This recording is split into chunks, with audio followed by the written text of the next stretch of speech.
Welcome to the Tech Egg. Don't get scrambled. Enjoy the video. You start by exposing the hairline and protecting the natural hair. You'll work with an edge brush and a gentle remover.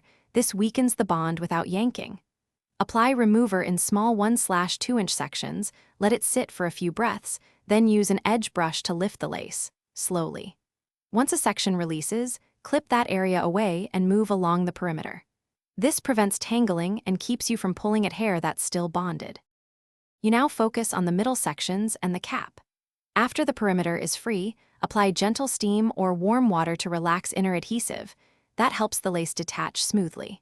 Use fingers or blunt tweezers to lift the cap from the crown, moving slowly to avoid snapping hairs. Make sure to comb through under the wig with a wide-tooth comb to prevent matting. Once larger areas lift, continue alternating remover and warmth until the cap slides up easily. You finish by cleansing and restoring the scalp and hair. Once the wig is off, remove glue residue with a light oil, massaging gently until flakes lift. Rinse with a mild cleanser to remove oil traces. Then pat dry and apply a lightweight moisturizer to the hairline. If you plan a new wig, make sure the scalp is completely dry and oil-free. Troubleshooting tip: if adhesive won't budge, stop and apply warm oil for 5-10 minutes rather than pulling.